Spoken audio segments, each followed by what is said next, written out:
What is up, Internet Basketball Junkies? Coach Hack here. I'm with Coach James Oxford, and we are here to talk about the 1-3-1 zone defense. This is a show that I'm excited about. I would consider myself a real connoisseur of the 1-3-1 defense. It's a defense that I've used throughout my entire coaching career, over 10 years. I've used this defense, and Coach, I might need your help today to rein me in because sometimes I get a little excited talking about this defense. So, Coach James Oxford, thanks for joining us, helping us break down this topic. Appreciate you coming on today. Yeah, Coach, I appreciate you having me. Like you, I am an avid 1-3-1 fan. It's something that I used a whole lot last year. This year I didn't have as much of a 1-3-1 roster, but last year I used it to ride my team to a championship. So I am a fan of it as well. Yeah, that's a good point that you bring up right off the bat. I think there is a set of personnel that fits the 1-3-1 defense a little bit better. And there is some interesting and unique elements to the 1-3-1. One of the biggest positives that I think about the 1-3-1 defense is the install is fairly simple. How long would you say it would take a team to get comfortable running a defense like this, at least at a basic level? I think if you're putting like 20 to 30 minutes in on a practice, you could probably get it in 5, 6 practices. It really depends on how many wrinkles you want to add. But if you really just want to put the foundation down, I think 5 to 6 practices, in my opinion, is a decent amount of time. Yeah, you can really train it because at least the way that I teach the 1-3-1 defense, where the ball is basically dictates the slides of the players. So it's easy for players to learn where they're supposed to be because there's 4 quadrants is what we would call it and how I teach this defense. And basically whichever quadrant the ball is in, those players have a certain responsibility. So that's one of the things I really like, just the ease of teaching it. Would you say that this defense, you like it more as a primary defense or a change-up defense? I've used it both ways. I really like the idea of it as like a 3 to 4 play shakeup. Really Yeah. keeps the other team on their toes. They call a timeout. Good way to kind of empty their pockets of timeouts, especially if you can get that early. It can make a difference later in the game when they don't have that timeout to go back on. Even if you never pull the 1-3-1 back out, sometimes I'll switch right back to whatever our base defense is right out of that timeout if I can get them to call one. Yeah, there's a lot of different things you can do with the 1-3-1. The basic way that I teach it, it's best as a change of pace defense. And this is one of those defenses where if a team doesn't have an answer for it, it can cause them real big problems and it can change a game. But also there's teams that are pretty comfortable playing against it. So you like to throw it out at some point in the game, see how your opponent reacts to it. And some teams are just absolutely clueless on how to beat this. And it can really change a game if you deploy it in the right way. But in this post that we're looking at here, I'm talking about my favorite times to go 1-3-1 half court trap. It would be when an opponent is in a rhythm against your man defense. After a timeout, so they go into a timeout, they draw up a play where they're going to, run backdoor you or something like that, and you're switching your defense up. This fits great into a come from behind plan because you can generate some steals and some turnovers. And the tendency is offenses will shoot a little bit quicker against a 1-3-1. And then finally, it's great to stop an opponent from stalling. So we would always have our 1-3-1 installed, and we would have a call where I would give a hand signal, and we could flip from man to man into our 1-3-1 half court trap on the fly. And we would practice something like that. But that really comes in handy if a team tries to pull the ball out on you once they've got a 6 or 8 point lead towards the end of the game, instead of having to take a foul to be able to switch your defense on the fly. But before we get into the weeds with the 1-3-1, I want to hear a little bit about you. You caught my attention because I saw a video that you had made on YouTube where you broke down the 1-3-1 defense, and we're going to watch that here and talk about it here tonight. But that's how you caught my attention. So why don't you tell the audience a little bit about yourself and your coaching career before we get into the 1-3-1 stuff? Absolutely. And if your audience saw me smiling at the end there when you talked about stopping from an opponent from stalling, that's actually the way I won the championship. The team I was coaching last year, we were down 6 going into the fourth quarter. We put a really aggressive 1-3-1 onto their stall and ended up winning by 4. So funny you mentioned that. But yeah, like you said, my name is James Oxford. I've been coaching for about 12 years now, coached all different levels from semi-professional, junior high. I'm currently the JV coach at Friendswood High School, here just a little suburb outside of Houston. And I've also coached for the Rockets doing their youth skills camps, coaching and directing those. I did Yeah. that for about 4 years. So that was a really fun job. And really just trying to branch out into the space of examining the trends that I'm seeing in basketball coaching. I like a lot of the stuff we're not just borrowing from Europe, but I think we're building and expanding on what they're doing in Europe over here. And it's really like a fun revolution to watch. And that's kind of where my view is right now. Yeah, your 131 video on YouTube really caught my attention. My question for you is, what kind of drew you in to make that video? I don't know that it's the same kind of style of content of a lot of the stuff that you put out, but it was definitely my favorite video of the ones that I checked out because I'm big into strategy and schemes and things of that nature. Yeah, I was kind of I put that video out I think like 9 years ago, and Yeah, I was kind of exploring the space, figuring out what exactly I like doing, and still kind of learning at that point. And we're all in the process of constantly learning. But I went that route for that defense because I was actually watching the tournament game where the defense was being run, and I was like, oh man, they really threw Houston a wrench here. yeah. And so it was really interesting watching that defense just play out real time in the game that I was watching, and then going back and examining it and seeing the intricacies of it. Yeah, very interesting. So we've got a comment here. Coach McDonald has come on and he is saying that he's run this as his primary defense. He plays it differently than it's usually runs. He runs a no middle 1-3-1. And that's kind of a good segue into the next section of this talk, because we're going to outline what I think are kind of the basics of a 1-3-1 defense. I think the way that people would think of it in a traditional sense, but there's also a lot of different things that you can do with it and to make it more versatile. So I had written a product, Coach, 1-3-1 multiple defense system.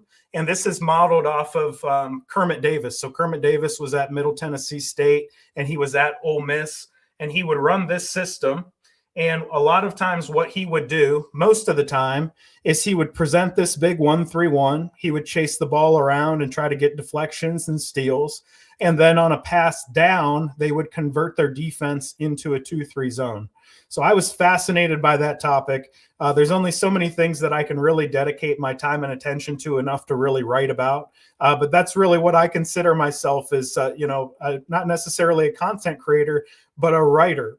And the way that I draw attention to the things that I write is through the content creation process. So we're looking at the table of contents of this 1-3-1 multiple defense system. And you can see that there's all these different layers and options that you could add as bells and whistles to a basic 1-3-1. So what we're going to look at here through your video is what I would consider kind of the basic elements of a 1-3-1 half-court defense. But then you're looking at things like this where you could convert the defense on specific passes into man-to-man or into 2-3 zone. You can play it in a lanes variation, which is where you're really backed off into the passing lanes. The way that I would teach a 1-3-1, you would soft trap up top and hot trap the bottoms. I know yours is a little bit different, but a lanes variation means that we really play those passing lanes hard. And the way that you can tell a lanes variation is if they ever pick up the ball, you can see the defense literally retreat out into the passing lanes and no one pressures the ball. So you'll have somebody pick up their dribble and they're standing 35 feet away from the hoop, and those defenders just retreat into the passing lanes. And it looks so silly because there's somebody with the ball and nobody guarding them, and then they're stuck because the passing lanes are played so well. But you can do different things where you can extend it up the court into a kind of a pressing type defense, and you can do different things where you're looking for more pressure, where you might hot trap the top corners, which is a little bit different how you and I teach it. So that comment was great. It really led to this conversation that I wanted to get into, which is 1-3-1. We're going to lay it out on a very basic level, but there's also just a ton of different things that you can do with it. From your experience, Coach, with the defense, did you play it one way or did you have any kind of bells and whistles added in? Over the years, I've played it a bunch of different ways. The most recent time I was running it, we were trapping a lot actually at the half court. So like I said, lots of different ways you can run it, as you were alluding to. I think one of the things that I've really evolved in uh, kind of looking at it more is the time when to switch to that man defense or when to switch to the 2-3 defense. I think Yeah. if you have that timing down correctly with your team and there's just constant communication and a shared vision on that, then you Yeah. can really be dangerous in how you're switching mid play and throw a wrench into what teams are trying to do. Yeah. And the details with that system that Kermit Davis run is it's a big disruptor because teams come down, they have to kind of break through that 1-3-1. Once they break through it, you're converting into a different defense. So they have to decide, are they going to play basketball and out of a scramble situation, or are they going to try to organize into a concept to attack the 2-3 zone? And what you get is a lot of possessions that get stalled out. You get a lot of possessions where teams are taking bad shots. And I think that's a very interesting thing to look at in terms of if you're going to incorporate this kind of base option to it, what would you do to kind of throw wrinkles in there? And typically in my coaching career, I just ran kind of the base option as a change-up defense, but there's all kinds of stuff that you can do with it, and we'll look at some of that here today. So, Coach, we're going to throw up on the screen here. This is your YouTube video, and let's just talk about kind of the basics of what we're looking at with a 1-3-1. Maybe what are some of the responsibilities for players in each position? Can you kind of walk us through the basic alignment here as we look at it on the screen? Yeah. So what I have labeled as the head, most people call the chaser, the Yeah, top of the zone. Then you have the body, which normally people run as the center. That's how we usually run it. That's kind of your big man, who's when the ball goes to the corner, he's going to be at the low blocks, but really he's going to be trying to dissuade any kind of dribble penetration. The tail, or what a lot of people call the warrior, he's going to be the one going baseline to baseline in this defense. And then your wings are usually, I hate to say the guys that are left over, but at the end of the day, that kind of is what happens sometimes because the other three positions are so exact in what you need from them. yeah, But really, what you're looking from your wings is they got to be lengthy. They got to have really good instincts in the passing lanes, especially for this defense. We want to be trying to steal a lot of the skips if we have the opportunity to. And then they got to have a real solid understanding of when the opposite short corner is being filled and really making sure we don't give up easy baskets there. yeah. It's funny. You've got your terminology, and you also gave an alternate terminology. And the terminology that I use is completely different than both of those that you gave. I just call it a top, a middle, a bottom, and the wings. But let's start with the player on the top. You're calling this the head of the zone. What would you be looking for in a player there that's going to meet the ball up front? Yeah, so his job starts really early because we wanted to sway the ball to one side or the other. Maybe we have a favorite side we kind of push it to. Maybe we don't. Could depend on the opponent we're playing as well. But his first job is don't let them bring the ball up the court in the middle. Because if the ball is in the middle of the court between the lane lines, we're already doing something wrong most of the time. Yeah. And then he's got to be really active. Like he's got to be really like ready to taunt and get back, as you said, retreat with those wide hands. Make sure that there's no direct line passes from slot to slot or wing to wing. And really, that's the theme of the entire defense: no direct line passing. Yeah, and the player at the top, I think, can be the most interesting because you might even build your whole defense around a player that has an athleticism, has a nasty to him, has a motor to him. You can really like start envisioning this defense being successful if you have somebody at top. And what the interesting thing is, there's a lot of kind of set rules and rotations in the zone, but you can add a lot of variation with just how you play this player at the top, where you can extend them up the court and they can start, stunning at the ball or shading the ball different ways. You could meet it right at half court. You could have them kind of lay back in the passing lanes, or you could have them kind of chase around more aggressively. And I always kind of allowed my player at the top to have some freedom where I might encourage them some different times to do different things, but I wanted them to be unpredictable. I wanted them to pursue hard sometimes early. I wanted them to lay back. I wanted to lay back other times. I wanted them to really lane the passing lanes other times. But that's kind of a fluidity with the defense where if you have an athlete with a high motor, you can allow them to do some different things here. So we're getting into some film that we can look at. And while we do that, why don't we talk a little bit about the person in the middle? That's usually just your five man. most teams don't get too creative with who's in the middle. Whoever is your center is usually the middle. And what happens is they present big in the middle of the zone, so it's hard to skip the ball over top of them. But what really happens is if you're designing a defense to stay in the 1-3-1 when the ball penetrates down towards the corner, the person in the middle is going to rotate to cover the block. So you have a strong block presence there when the ball penetrates down. Anything else that you can think of something that would be important on as the person in the middle of the zone? I think you covered it pretty well there. They got to be ready to step up if there's a deep shooter. Really, one I wouldn't say flaw in the zone, but weakness in the zone is if the other team is if you're going to sit back and just say, "Hey, we're hoping that you don't beat us with this three," and they have a guy who can beat you with that three. That center guy really has to be wide hands, like you said, ready to step up and be aggressive, making him uncomfortable. As soon as the offense gets comfortable out on that wing, it becomes very easy for you to just feel like the zone's not working and you want to get out of it pretty quick. So I think you covered it pretty well there. But again, the center's got to be ready to get out and contest those threes on the wing. Typically with the 1-3-1, you want your best rebounders across the middle of the zone. So that would start with your center being in the middle, and that would extend into your wings. And sometimes that is what happens is it's just kind of the leftover players get stuck on the wings. But the more size and length that you have on those wings, they can really play those passing lanes very well.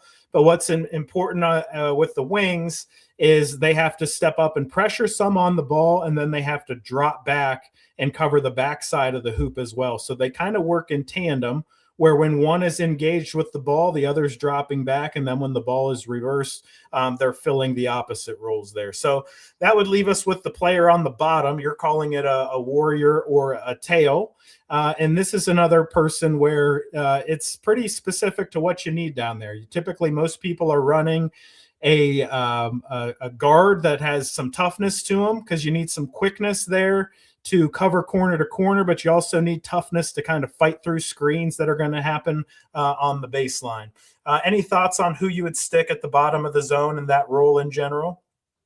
A lot of the time, it's a point guard, in my opinion, just because you don't have him at the wings because, like you say, that's the rebounding spots, and it's got to be a guy with a lot of stamina. He's got to be running baseline or corner to corner along that baseline a whole lot. Yeah. And he's got to be really disciplined because when the ball's on the wing, if they're throwing a fake pass to the corner and he fires out too early, then the block is just going to be totally open. So he's got to be really disciplined on when he's firing out to that corner. Yeah, typically this is your point guard or your shooting guard, depending on your personnel. And you typically don't want this person to be positioned underneath the basket. Typically, you want to keep the ball on a side, and you want that person that's on the bottom to be about on the block, and they would be trying to be on top of anything, any post player that would be on the low block. So you would be fronting that, and that allows for some freedom of movement to be able to get to the corners. But they're going to be trying to set a lot of screens there. You've got to be able to cover corner to corner, and you really want to stop penetration from going baseline when the ball gets to the corner. So that's a good coverage of all of the different positions and just the basics of how we line up and what the different players do. Any kind of additional thoughts on things we might have left out just on the covering the basics of alignment and personnel? You mentioned that you don't want the bottom guy in the middle of the lane because you want the ball on a wing. Totally agree. That's even more instrumental, I think, for the wings because when the ball gets between the lane lines, they don't know, who's supposed to be down covering that short corner on the backside because there's no real backside, and who should be farther out. So the wings knowing where to be when the ball's middle is a really sticky point for me, I think, in my experience as well. But other than that, I think we covered it really well. Yeah, in your video, you covered when the ball passes to the corner that you wanted to kind of square that up with the player that's on the bottom of the zone, and you wanted the wing to kind of fan out into the passing lane. And that's a way that I've seen teams run it. But I've also, the way that I've coached it is I've always tried to hot trap those corners and get the ball out of there. Just talk to me a little bit about what you think the pros and the cons of that, of doing it either way would be, whether you want to hot trap it or whether you want to lane that pass back out with your wing. Yeah, I think for one, it depends on who you're playing and the situation. I'm not opposed to hot trapping. I probably wouldn't do it every time because I think it becomes predictable at some point if it's just baked in every time. But I'm always a fan of just trapping, especially when you see maybe a weaker offensive player out there and you think he might get rattled from a quick unexpected trap. So I Yeah. do like that. But I think the danger if you're trapping every time is once that trap's broken, I mean, it's pretty much guaranteed to be a 4-on-3 on the backside. And if it's a good team that's moving the ball well, then there is a danger. But always a fan of the hot trap. Yeah, I think that if you're going to play it as a more primary defense, I think you want to be more cautious about how you play that corner because of exactly what you just said, where teams will know that the trap is coming and they can try to exploit that. But if you're playing it more as a change-up defense, as what I've used in my coaching career, I think that there is more freedom and flexibility to get a little bit more aggressive with that corner. Where if you know you're only going to show it until the opponent figures it out, you don't really have to worry about them having extended opportunities to exploit your corner trap because you're not going to be playing it in enough of a volume for them to really exploit that. So I've got a clip queued up here, and this is of my Press Virginia teams. So I've covered this Press Virginia team, the 1-3-1 concept, in a variety of ways in my coaching store. And I've made a dedicated product for the 1-3-1. I also have the 1-3-1 multiple defense system, but I've also got this Press Virginia, which they ran as part of their aggressive system. They ran this 1-3-1. And what we see here is two things to point out, two things that I think are worth talking about here. Because we've get an opportunity to see them extended up the court a little bit, where it's kind of more of a 3/4 court 1-3-1, where they're just kind of dropping it back so you can use it with some tempo control elements. But then we're going to get a corner touch here. So we clearly see the 1-3-1 zone. And in this clip, when we get the corner touch, you'll see what it looks like, what coach is talking about, where we got the corner touch here. They're going to match to it, and then they're going to fan out into that lane on the pass out. So typically when I would teach this defense, I would be running it where that wing would come down and we would want to try to get the ball out of there as quickly as possible. You and Bob Huggins, who I would both consider good references for the 1-3-1, are teaching it more where you're going to lane that pass back out. So there's a little more safety in how you guys are teaching it, and a little bit more risk in how I would teach it. So I don't think there's a right or a wrong. And I think as we talk about some of the different variations of the 1-3-1, we're really talking about trying to fit to your needs as a team, as opposed to there being only one specific way to play it. Any thoughts on watching this Press Virginia clip?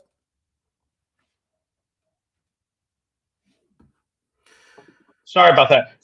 I think it also goes back to looking at the situation of is there a shot clock or not? When there's no Yeah. shot clock, you can be a little bit more aggressive because you kind of have to be because they're just going to sit back until they figure it out. When there isn't a shot clock, you can be a little bit more aggressive because I'm sorry. When there is a shot clock, you can be a little bit more cautious because you know they're on a clock now. The onus is on them to quickly do something. But again, I think that there's value to both strategies, and it largely, in my opinion, depends on your personnel and your opponent's personnel. Yeah, so I'd like to get into a little bit here of some of the variations that might take place within the defense.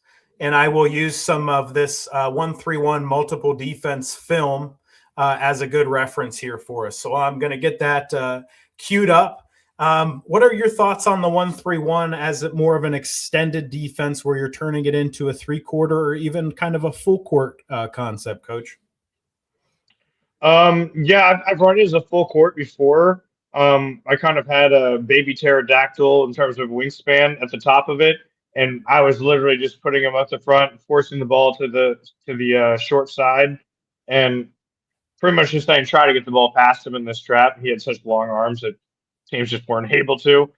So I've had success there. 3/4 court, I think I view it more where it's going to influence it to one side, maybe put a little bit of pressure on, see how the offense reacts, as opposed to trying to trap before the half court line. I'm a big proponent of using the half court line as another defender, and then forcing them bring the ball up that sideline, and then see if you can sort your way out of it as soon as you pass that half court line.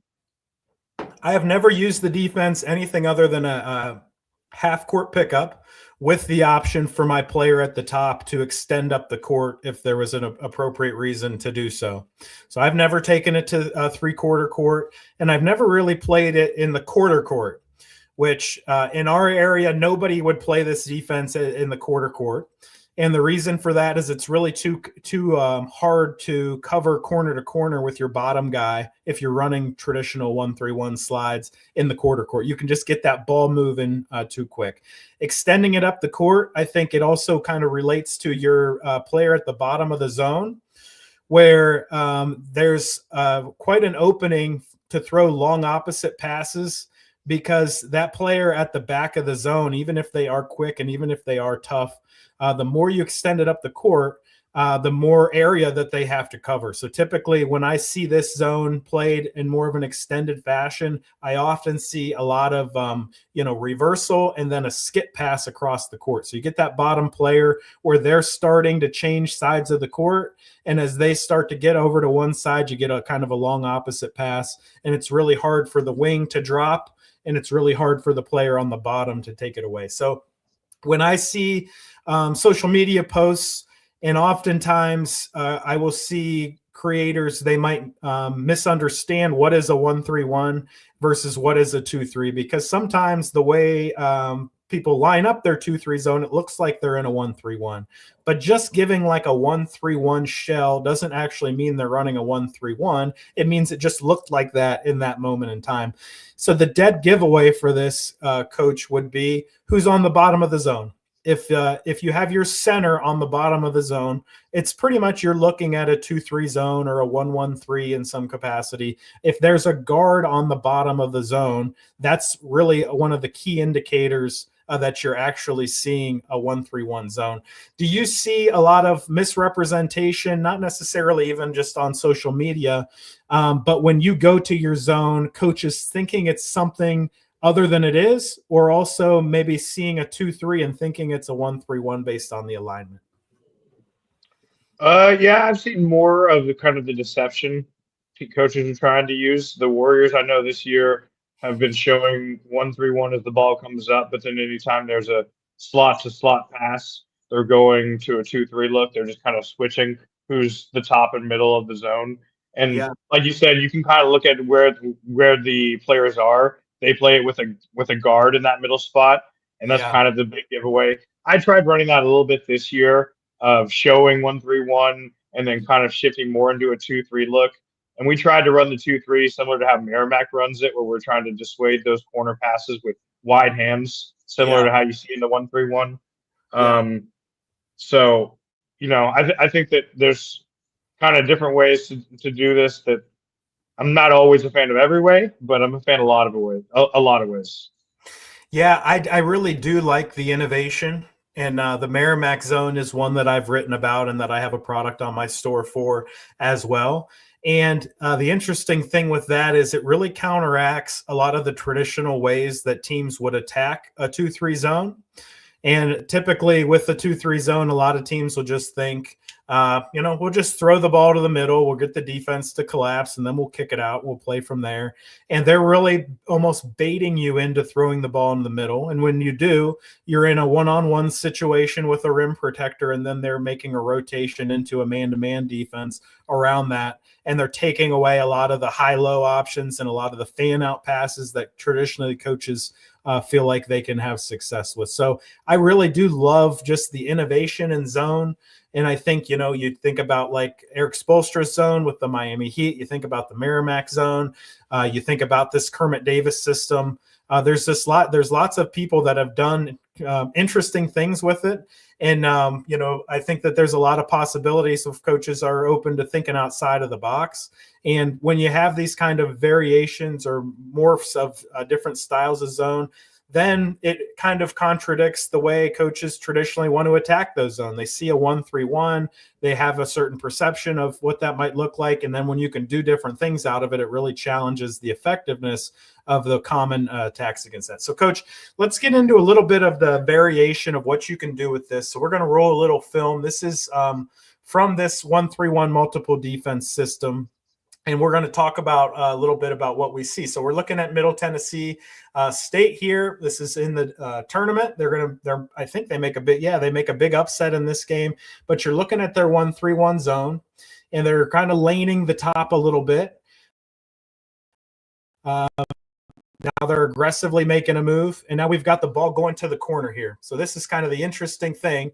We're on a pass down, anything below the free throw line, we're going to see the player that's at the top. So typically this is like your 3 or your 4 man if you were building this defense the way Kermit Davis did.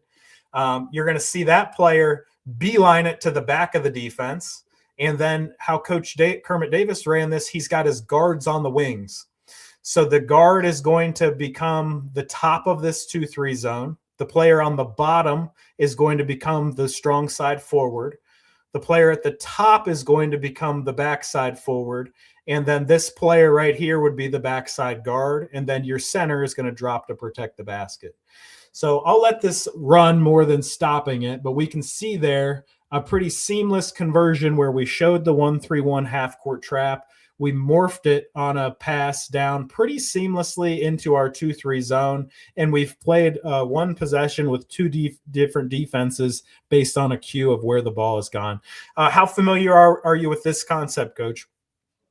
I'm very familiar, especially just the idea of switching, from one zone to another or switching from zone to man. I like the concept of when it goes to the elbow. I usually go man when it goes elbow, but 2-3 is perfectly reasonable to me as well. Yeah, and I think Coach Davis primarily converted it into a 2-3, but I think there is options to switch it into man-to-man, and there is options to do a variety of different things to it. So how realistic do you think it is for a team to take something like this and make it their primary thing, where they're going to show a 1-3-1, but they can do a bunch of different things out of it? Do you think that that's realistic at the high school level for somebody to be able to do that? Or do you think that there's almost absolutely a necessity to have a man-to-man as your base defense, or something more cautious like a 2-3 zone as your base defense? I think that if you're doing it at the high school level and you're ready to invest multiple years into it, they're starting to learn the foundation of it the freshman year. You can kind of put in just the 1-3-1, and then the wrinkles come, JV, varsity teams. I don't see why not. Again, I usually run it as a change of pace, but if you want to just commit to it just fully as your program's defense, I would just not only do it for the varsity year. I would probably just lean into it the entire time. Yeah, I think you make a good point where you can run a 1-3-1 as a change-up defense. You can install it pretty quickly, and it's a little bit gimmicky. But if you're going to make it your base defense, you're going to want to invest into it with some vertical alignment, where the players are learning a system, probably starting at a minimum at their freshman year in high school, and then they're able to build on those concepts through their JV year and their into their varsity season. So it's not like something you're going to want to just start teaching with the varsity only and be running man-to-man. It would be something that you would kind of want to invest into. So what we're looking at here on the screen is some different possessions of how teams would trap out of it, how teams would morph out of it, and creating some of these different possibilities with the zone. So I'm interested to hear from you. If you'd see a 1-3-1 half-court trap, what are you thinking about the kind of the weak points to exploit here, Coach? Yeah, as far as the half-court trap goes for weak points, if you can get the ball more towards the middle, it's a lot harder to trap. They're really looking to get you along the sideline. So if you have a strong ball handler who can kind of just force his way into the middle, or you can flash middle early before the ball gets past half court, those would probably be the ways I would look to attack the half court trap.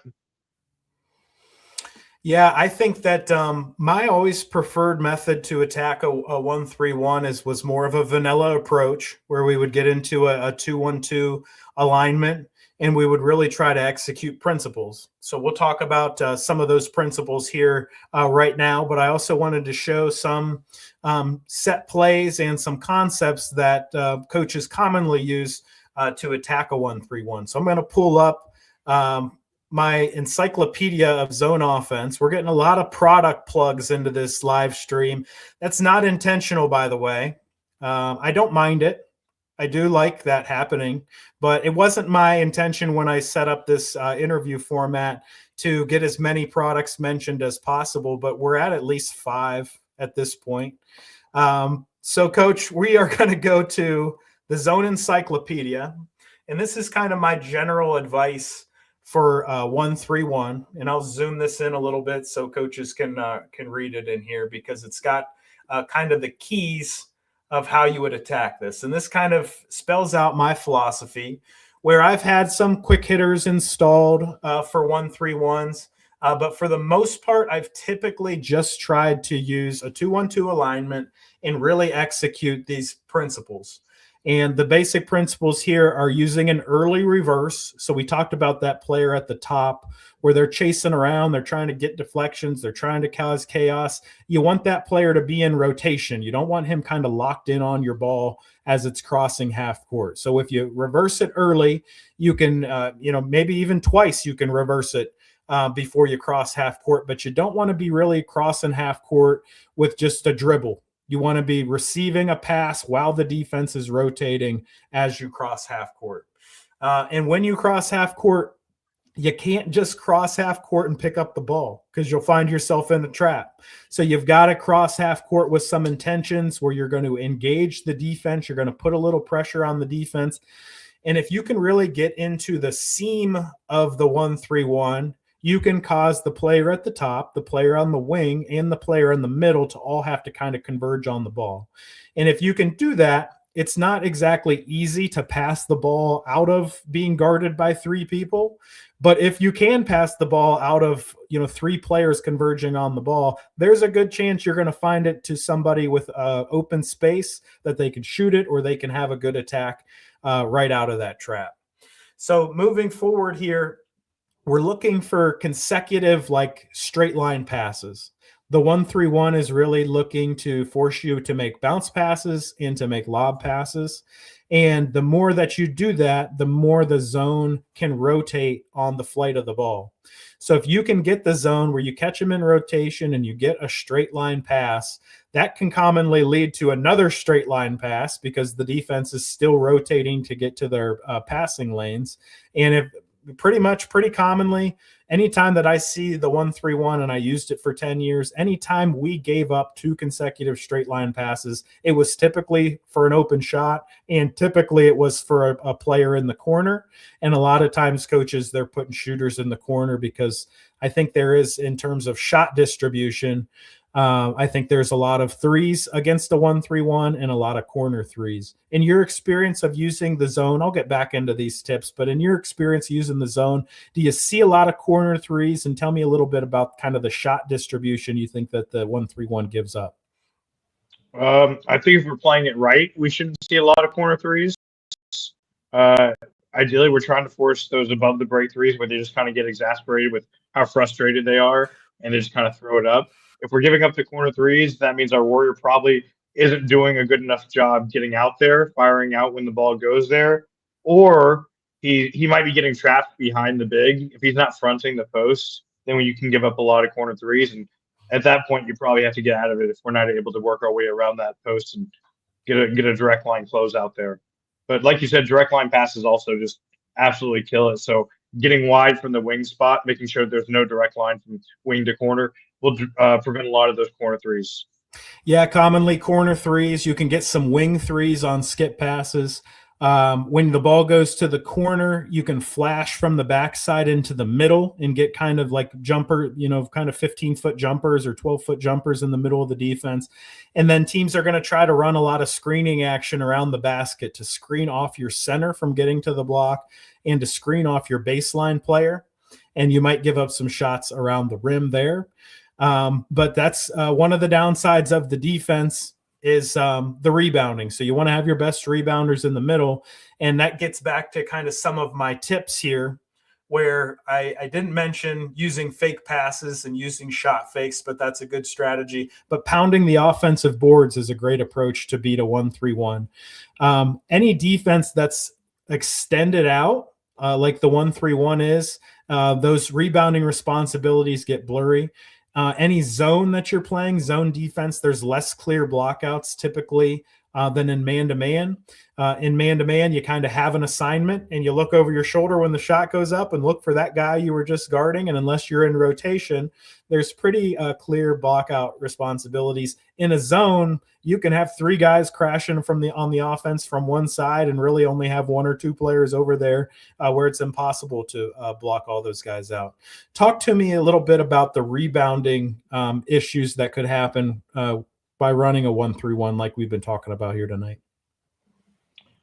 Yeah, one of the big things that I've seen is sometimes the ideal guy for that top spot is also one of your better rebounders. Doesn't always end up that way, but a lot of the time that's happened to me. And then, getting him back into the rebounding, and then if you don't get it, then you really are really like, okay, how do we handle this situation where we just gave it off an offensive rebound? Do we get back into the zone? Do we go man off of that?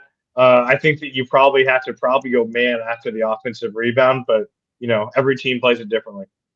Yeah, that's a really good point that I hadn't even thought of, Coach. And what I would do when I'm teaching this zone is we would have verbiage, and all it was we would say, get solid, get solid.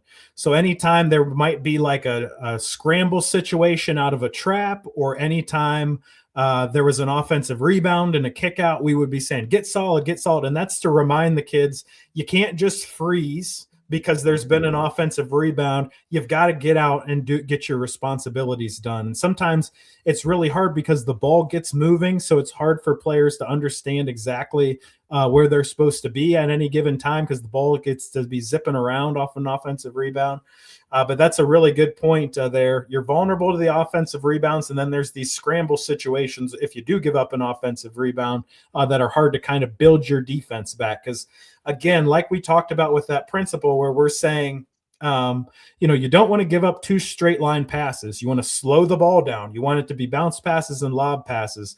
Well, if you give up an offensive rebound and they start moving the ball, that ball is going to be moving too quickly for you to really slow it down. So you really want to encourage your guys to get out into their responsibilities. And all it takes is like one player on the offense to hold the ball, and then all of a sudden you can build your defense back and get into it. But having a rule where off of an offensive rebound, you just grab a guy and guard man, I think is a really good thing to consider too. That's not how I did it, but I think that that's a great option too, instead of trying to build a defense back when you've already been hurt by where the ball is based off an offensive rebound. So let's wrap up this list here. Fake passes and shot fakes, I think, are a really good idea against the zone because they're trying to play passing lanes. They're trying to get deflections. So if you can get them out of position by faking passes and faking shots, that can really open up your opportunities to make these consecutive straight line passes. And just like what we talked about, you don't want your offensive players to hold the ball so the defense can kind of clinch in and get a trap or build back into the passing lanes. It's the same thing for the offense. You don't want your players holding the ball. And when you're running this as a defense, you do want the offense to hold the ball. That gives you the opportunity to trap and to build out your passing lanes. And we already talked about pounding the offensive board. So I've typically used just a 2-1-2 alignment, but a lot of these concepts that we just talked about can be inserted into any offensive philosophy to attack a 1-3-1 if you're going to do something more complicated. I would like to look at these concepts that I have at the bottom called corners and runner as kind of the most basic conceptual styles of zone offense that you'd run against a 1-3-1. But before we did that, I wanted to take a look at this play called Streak. And I've got some film of it here, but this is one of my favorite plays against a 1-3-1, and it really takes advantage of the principle of X5 needing to slide down to cover the low block when the ball gets to the corner. And what we're doing here is we're trying to screen off X5 from being able to get to the low block. And we're running what I would call this is to be a crack screen. So anytime you're screening off X5 from getting to where they need to be and then rolling a cutter off of it, I'd call that a crack screen. Had you seen anybody try to attack you in this way where they're trying to screen out your center or your warrior on the bottom from getting where they needed to be to attack you at the basket? I haven't seen that, but I actually really like that concept, especially in the first frame of the fives, doing that baseline screen for the two. I really like that idea a whole lot. Okay, so I've got the reason I wanted to show this one first is because I've got film of it, and we're going to put on my good friend, Coach Tom McBride, who's the coach at Lake High School. He's been there for nearly 30 years, and he's one of the best X's and O's people that I've been around. And I've got some film of his team dicing up a 1-3-1 here with this same concept that we were just talking about. And Lake, where he coaches, is called the Blue Streaks, and this play is called Streak. Do you think that that is a coincidence or that is intentional, Coach? If it wasn't intentional, then it should have been. It was very intentional, and I've always tried to do what I can to give some credit where it's due. With when I find these brilliant X's and O's, I like to try to steal them and name them after people. So here we are. We're looking at a 1-3-1, and it's just following the same diagram that we watched, where they're going to step out and get the ball reversed. We're going to screen to the corner, and then we're going to screen off X5 from getting to the low box. So what happens when this ball goes to the corner, that center is trying to get to the front side of the rim to protect the basket. And this play is genius on multiple levels, because you might just have the shot in the corner, and if you don't, you have just enough time to throw it to this crack screen action to get a shot around the basket. Any thoughts in watching this streak action play out live, Coach? Yeah, I imagine they actually probably have the pass from the corner to the guy who just set the baseline screen also sometimes. I don't know if they ever look for it, but it looks like it'd probably be open there as well. But yeah, I really like the play idea there. Looks like it would probably get a team out of the 1-3-1 pretty quickly. I saw that twice in a row. All right, let's call this one, guys. Back to man. That's one of the things with the 1-3-1 here is if you throw it out there and the team that you're playing against is shows themselves to be very competent, and running something like what we just watched would show them to be very competent, it's one of those things where it's like, okay, let's just tuck that away. Let's get back to whatever else we got. And that's also a philosophy on offense, where anytime that we're seeing zone for the first time, you might want to throw out some well-designed set that you have, because it can give the opponent pause as to, do we really want more of that treatment? Do we really want our kids to be put in a position like they just were with that last possession there? So, Coach, I wanted to look a little bit through some more different attacks that we can use. If you were scouting a team that was running a 1-3-1, what would be kind of your first thought in terms of how you wanted to approach attacking it? I'd probably first see if we can get their warrior to bite on those pass fakes. If you can get a warrior that's really jumpy and you can get him out of place and get just a direct line pass to the block, it's almost just easy buckets. Also, if they're weak on the front, that'd be something else I'd look for. Elbow looks are always good pretty much against any zone, frankly, but especially against the 1-3-1. And then 45 cuts. If they're not dropping their top man down low enough, the 45 cut probably could be an area to look at as well. Another way I like attacking it is just kind of throwing a flare or hammer type screen on the backside, since they're really trying to cover 2 with 1 when you put 2 on the backside there. Yeah. So a quick flare or hammer can get you an open look as well. Yeah, I've never seen that hammer concept, but I can picture exactly what you're talking about there. And that would be something that would be very interesting to me. The next kind of action that I wanted to look at on how to attack the 131 is a play that I post about on social media quite a bit. And it's a play that's called Stomp. I've called it Stomp through the years. And this, if I was installing 131 zone offense specific, this would be one that I would want to put in. It's very good at isolating your warrior. So you said you wanted your point guard, and I said, you might want your point guard or your shooting guard at the bottom of this zone. Well, if you can keep the ball centered, then you can attack that point guard through a kind of a high-low action. And this is what it would look like, Coach, where you might start in a 1-4 high or start in a 1-4 low, and then you can step out one of your posts to try to catch it in this kind of in-between space. Typically, a 1-3-1 is going to try to get you off center. They're going to try to push you to one side or the other. So you're going to be working against somebody at the top that's really trying to push you to one side. But what you do is you throw it to either one of these posts stepping out, and then you're ducking the other one in on the baseline player, which is typically a guard. So this is a great way to create a mismatch to attack on the inside.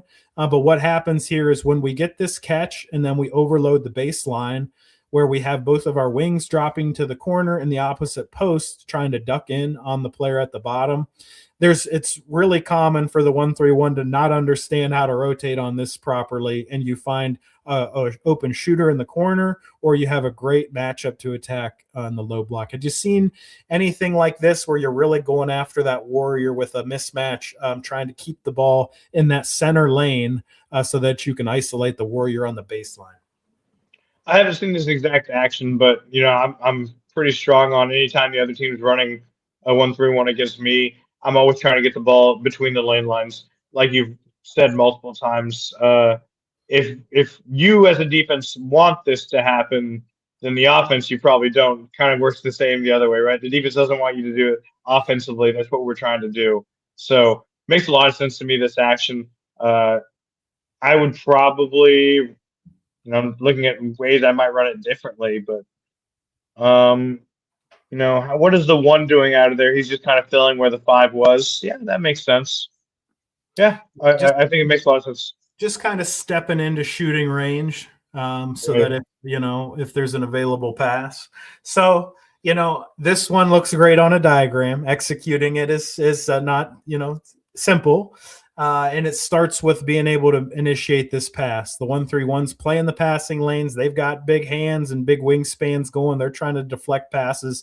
So, the diagram shows, we just dribble right over and we just throw it right into the guy stepping off the high post. That's tougher than it seems. There's a timing element here where you're sending your post down to smash into that little guard under the basket. We've got to catch the ball. We've got to face the basket. And we've got to throw a nice high-low pass to execute. But I would say there's probably a pretty even distribution of finding a three-pointer in the corner here if you do get the ball to the high post, and finding the your mismatch inside. And then I think occasionally you might find that skip pass on the weak side or the pass back to the point guard stepping in. But I think it's pretty well distributed between the two, high-low mismatch and that strong side corner. So, Coach, I'd like to close us out here today with just looking at some more basic ways. I'm going to scan through this. This is the master playbook of the Encyclopedia of Zone Offense. And towards the front here, we have some of these more conceptual styles of zone offense. And these are the 2 that I would say are most applicable to attack a 1-3-1.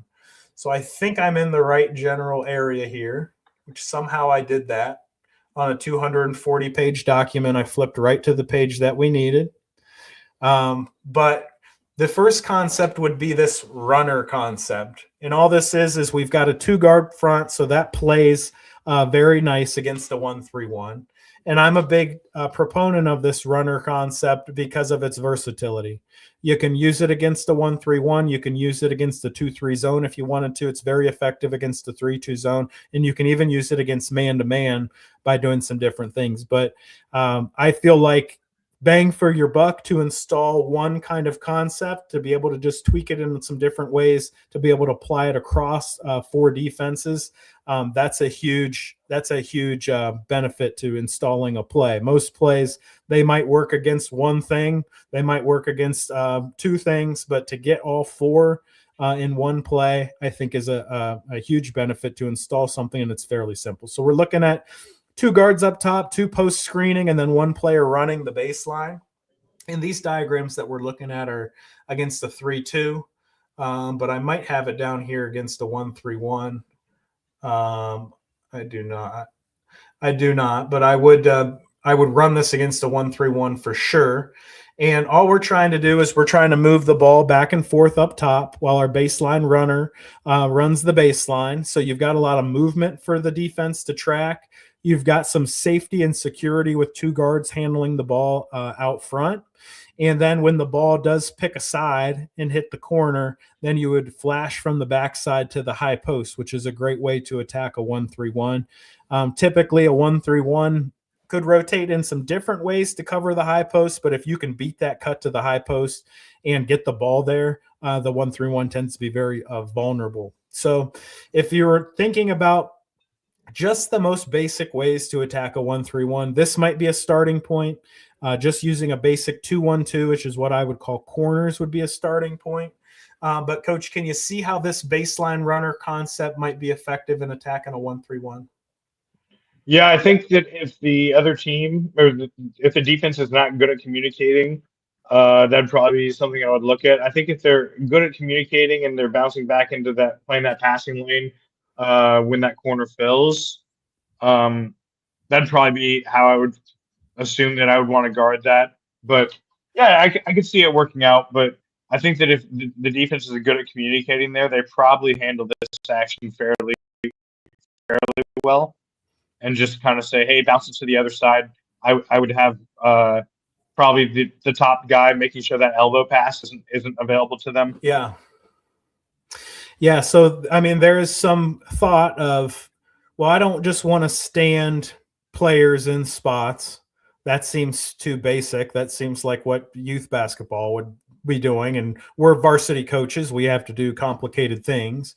But against the 1-3-1, sometimes movement is your enemy, because while your player on offense is holding the ball, trying to read movement, the defense is coming out and they're starting to clinch in a trap on you.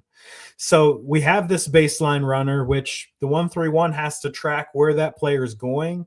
And typically the baseline runner just doesn't run to one corner, stand there, and then run back. They'll disappear. They'll reappear. They'll stop underneath the rim. They'll read the ball. So that's kind of the strategy of this, is the runner kind of can follow the ball, or the ball can follow the runner. But basically the 1-3-1 has to kind of keep looking over their shoulder to find out where that runner is at.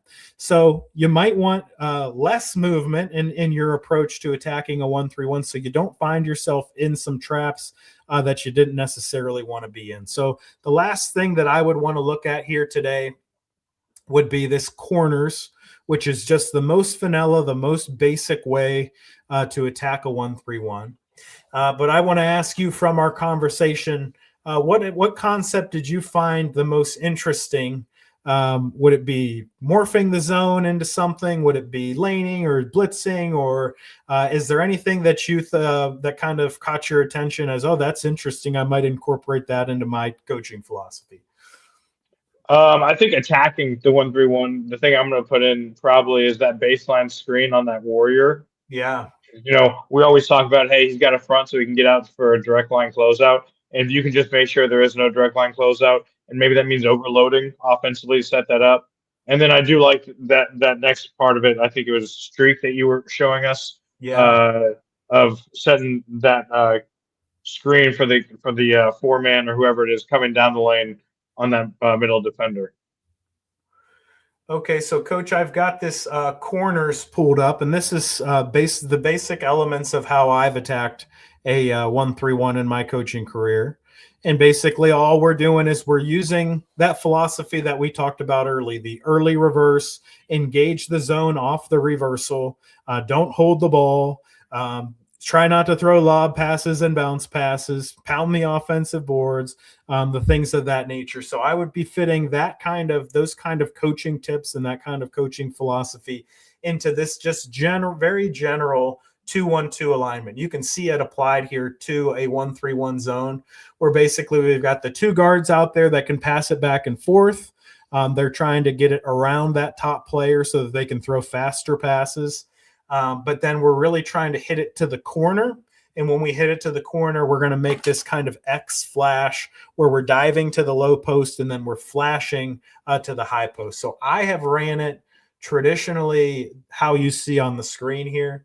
But I've also seen coaches that have ran it where instead of flashing this forward to the high post, they'll flash their backside guard in there. And again, I don't think there's a right or a wrong with that. I think that's personal preference, but I've always kind of used my kind of backside forward to flash into the middle. But if somebody dusted out a 1-3-1 on me, this would be my primary approach. That doesn't mean I might have like one quick hitter to play out of that I might try first, just to show the defense that we're not really screwing around with this thing.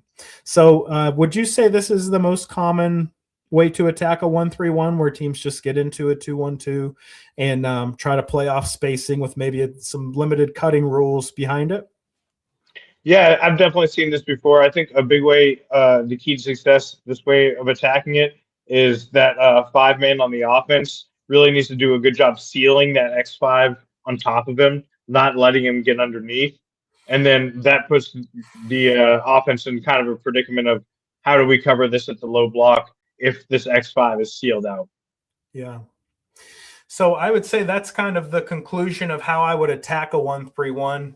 Maybe just scanning back through our conversation and thinking where I might have gotten lost into putting media on the screen and not explaining things that I believe in. The first thing would be, we didn't really talk about kind of the necessity of having active hands, having high motors, how you're moving, the speed. This is not a defense where you can just kind of jog around. You've got to be real active. So I'll flip it to you and just talk to a little bit about the kind of intensity that would be needed to play a defense like this. Yeah, I think that's one reason that I think it's better to run in short spurts, not necessity, but better to run in short spurts because it is so taxing, especially on that warrior guy. He's running around a whole lot. Another thing I didn't think we talked about a lot is, how do you guard screen action? Yeah. I like icing it a lot. I think that's probably the best way to do it. Keep it on the sideline. Don't let them reverse the ball easily. If they are going to reverse it, make it sure it's a lob pass that totally lets you set up the defense again. That way you're not getting to close out. Yeah, can you remember back to your first kind of exposure to this defense? You'd mentioned that you'd seen it on a college film and that piqued your interest. Was that your first exposure, or was there something prior to that? That was the first time I had seen it, kind of the laning style, I guess you would say. I've obviously seen the trapping style more, but that was my first exposure to the laning style, which I think again is a little bit more usable at the college or pro level when there's a shot clock, or let's say your high school does have a shot clock. I Yeah. think it's a more reasonable to run that. Whereas when there's no shot clock, you're kind of in a panic as a defense to make something happen, rather than letting the offense sit back and figure things out. Yeah, I can remember my dad would take me to basketball games when I was probably in middle school, 7th or 8th grade. And there's a coach around here who's still coaching. His name is Rich Hart. He's at Minerva.